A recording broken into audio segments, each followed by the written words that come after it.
ನಾವು ಭಾಳ ವರ್ಷದ ರಾಜಕೀಯದ ನಂಟು, ಜೊತೆಗೆ ನನಗೆ ಸಂಬಂಧ ಎರಡೂ ಕೂಡ ಬೀಗ್ತನ ಇವೆರಡೂ ಕೂಡ ಮಾಡಿದ್ದೀವಿ. ಕೃಷ್ಣರವರ ಸಾವು ನನಗೆ ದುಃಖ ತರಲಿಲ್ಲ, ನನಗೆ ಸಂತೋಷ ತಂದಿದೆ. ಯಾಕೆಂದರೆ ಮನುಷ್ಯ ಹುಟ್ಟಿದ ಮೇಲೆ ಯಾವತ್ತಾರು ಸಾಯಲೇಬೇಕು. ಅವರು 92 ವರ್ಷ ಅವರ ಜೀವನ, ಭಗವಂತ ನಮ್ಗೆ ಶಕ್ತಿ ಕೊಡ್ತಾನೆ ನನಗೆ ಗೊತ್ತಿಲ್ಲ. 92 ವರ್ಷ, ಒಂದು 4-5 ತಿಂಗಳು ಸ್ವಲ್ಪ ಆರೋಗ್ಯ ಅವ್ರಿಗೆ ಕೆಟ್ಟಿತ್ತು. ಅದು ಬಿಟ್ಟರೆ ಪ್ರತಿ ದಿನನೂ ಕೂಡ ಅವರ ಲವಲವಿಕೆ, ಅವರ ಶೈಲಿ, ಅವರ ಉಡುಪು, ಅವರ ಬದುಕು ಎಲ್ಲ ಕೂಡ ಲೈಫ್ ಸ್ಟೈಲಿಂದ ಹಿಡಿದು ರಾಜಕಾರಣ ನಾನು ಕಳೆದ ಒಂದು 30-40 ವರ್ಷ ಭಾಳ ಹತ್ತಿರದಿಂದ ನಾನು ನೋಡಿದ್ದೇನೆ. ಇಡೀ ನಮ್ಮೆಲ್ಲರೂ ಕೂಡ ಒಂದು ಆಕರ್ಷಣೀಯ ವ್ಯಕ್ತಿ. ನಿಮ್ಮ ಸ್ಥಾನದಲ್ಲಿ ಅವ್ರು ಕೂತಿದ್ರು ಅಧ್ಯಕ್ಷರೇ. ನಾನು ಮೊದಲು ವಿಧಾನಸಭೆಗೆ ಪ್ರವೇಶ ಮಾಡಿದಾಗ ನಾನು ಅಶೋಕ್ರವರೇ, ನಾನು ಕೃಷ್ಣರವ್ರಿಗೆ ನನಗೆ ರಾಜಕಾರಣದಲ್ಲಿ ನಾನು ಕೃಷ್ಣರವರಿಂದ ರಾಜಕಾರಣ ಬೆಳಿಲಿಲ್ಲ, ಬಂಗಾರಪ್ಪನವರಿಂದ ನಾನು ವಿದ್ಯಾರ್ಥಿ ರಾಜಕಾರಣ ಮಾಡಿದ್ದು. ಡಿಫರೆನ್ಸ್ ಆಫ್ ಒಪಿನಿಯನ್ ಬಂತು, ಬಂಗಾರಪ್ಪನವ್ರನ್ನ ರಾಜೀನಾಮೆ ಕೊಡುವಂಥ ಸಂದರ್ಭ ಬಂತು, ಅವರು ರಾಜೀನಾಮೆ ಕೊಟ್ಟರು. ನಾನು ನಮ್ಮ ಕೊಡಗಿನ ಬೆಳಿಯಪ್ಪನವರು ಇಬ್ಬರು ಹೋಗಿ ಬಂಗಾರಪ್ಪನವ್ರನ್ನ ಕೇಳ್ದೋ ಏನು ಮಾಡಬೇಕು, ಮುಂದಕ್ಕೆ ಏನು ಮಾಡಬೇಕು ಅಂತ. ಅವರು ಇನ್ನೂ ರೆಸಿಗ್ನೇಷನ್ ಕೊಟ್ಟಿರಲಿಲ್ಲ, ಸ್ವಲ್ಪ ನಮ್ಮಲ್ಲಿ ಇಂಟರ್ನಲ್ ಪ್ರಾಬ್ಲಮ್ಸ್ ಜಾಸ್ತಿ ಆಯಿತು.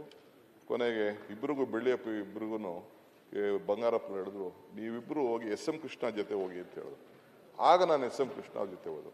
ರಾಜಕಾರಣದಲ್ಲಿ ಅವ್ರು ಇದ್ರು, ನಾನು MLA ಆಗಿದ್ದೆ, ನಮಗೂ ಅವ್ರಿಗೂ ಬೇಕಾದಷ್ಟು ಸಂಬಂಧಗಳು ಮತ್ತೊಂದಿತ್ತು.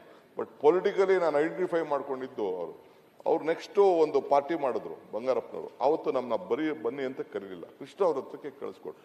ಅದಾದಮೇಲೆ ಅವ್ರ ಜೊತೆ ಉಳ್ಕೊಂಡು ಈ ಕೊನೆ ಪಯಣದಂದುವರೆಗೂ ಕೂಡ ನಾನು ಅವ್ರ ಜೊತೆಲಿ ಬಂದಿದ್ದೇನೆ.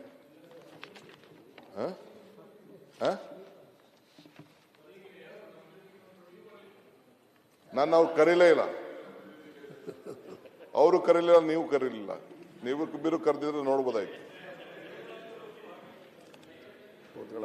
ನಿಮಿಷ ಇರಿ ಸ್ವಾಮಿ ಅಧ್ಯಕ್ಷರೇ.